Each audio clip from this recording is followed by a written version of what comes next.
It's Thursday, June 3rd. I'm Lucy Steiner. And I'm Sam Cedar. Which of these stories will you be talking about today?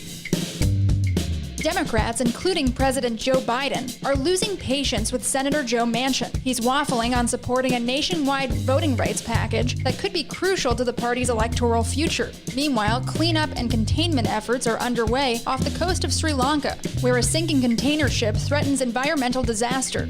The beaches are suffocated with tiny plastic pellets, and now there are worries about an oil spill as well. And lastly, the evidence is in on the effects of the stimulus checks that went out to Americans earlier this year. And guess what? They really help people. You are listening to Majority FM's AM Quickie, and these are the stories you need to know.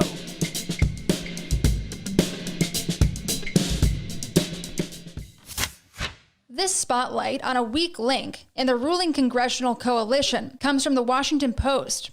Democratic leaders and activists are stepping up pressure on Senator Joe Manchin to fight Republican-led voting restrictions across the country. Party officials are concluding that the battle over voting rights could come down to what the centrist Democrat from West Virginia does. In a rare show of public frustration with his own party on Tuesday, President Biden appeared to lash out at Manchin when he accused a pair of unnamed senators of aligning too closely with Republicans and stalling efforts to pass sweeping voting standards. Senate Majority Leader Chuck Schumer recently announced that his chamber would vote this month on a House-passed elections bill co-sponsored by every Democratic senator except Manchin, a move that would finally force Manchin to pick a side. Even some of Manchin's Democratic colleagues are beginning to prod him more aggressively to join their cause, while activists and civil rights leaders are loudly decrying his hesitation. According to the Post, Manchin has said his overriding concern is a lack of bipartisan support for the measure. But Democrats increasingly see an existential threat from Republican-led state governments determined to place new limits on voting, which critics say would disproportionately affect voters of color, a core part of the Democratic coalition. One Democratic congressional aide said panic is the right word to describe the mood in the party.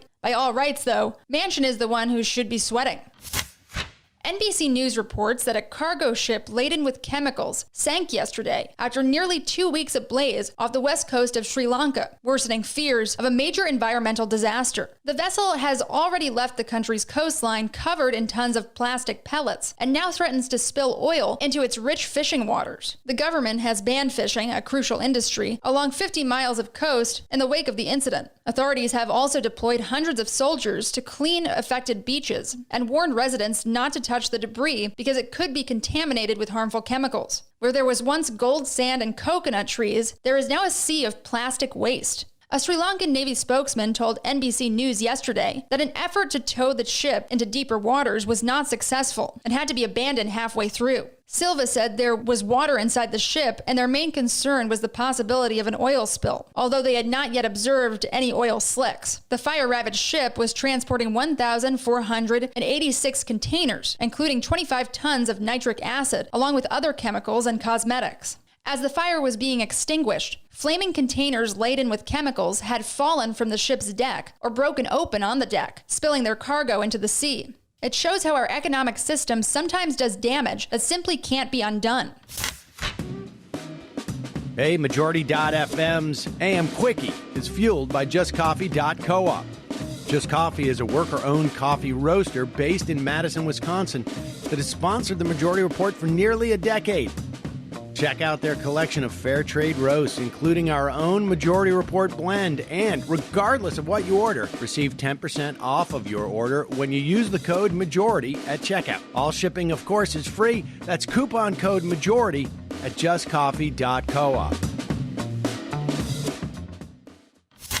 This social science deep dive comes from the New York Times. In offering Americans 2 rounds of stimulus checks in the past 6 months, totaling $2,000 a person, the government effectively conducted a huge experiment in safety net policy. A new analysis of Census Bureau surveys argues that the 2 latest rounds of aid significantly improved Americans' ability to buy food and pay household bills and reduced anxiety and depression. The largest benefits went to the poorest households and those with children. The analysis offers the fullest look at hardship reduction under the stimulus aid. Among households with children, reports of food shortages fell 42% from January through April. A broader gauge of financial instability fell 43%.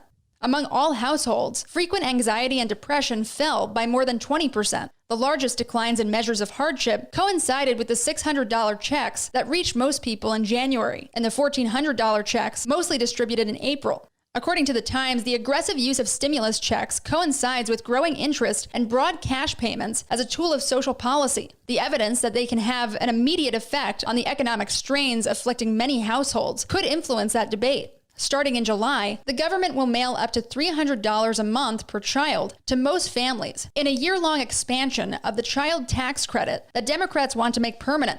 But this research raises another question. Why not $2,000 for everyone every month?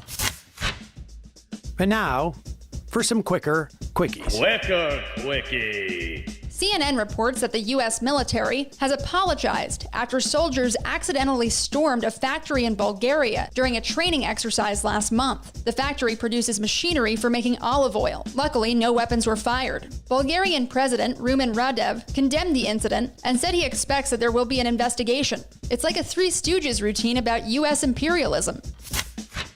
According to The Guardian, the climate crisis is causing a widespread fall in oxygen levels in lakes across the world, suffocating wildlife and threatening drinking water supplies. A study published in the journal Nature analyzed data collected from nearly 400 lakes worldwide. Humanity is really doing a number on marine life. The Associated Press reports that the NFL yesterday pledged to halt the use of race norming, which assumed black players started out with lower cognitive function in a $1 billion settlement of brain injury claims. The league will also review past scores for any potential race bias. More than 2,000 NFL retirees have filed dementia claims, but fewer than 600 have received awards. And this racist policy is one reason why. The Washington Post reports that Donald Trump's blog, celebrated by advisors as a beacon of freedom that would keep him relevant, is dead. It was 29 days old. Upset by reports highlighting its measly readership, Trump ordered his team Tuesday to put the blog out of its misery. Quicker quickie.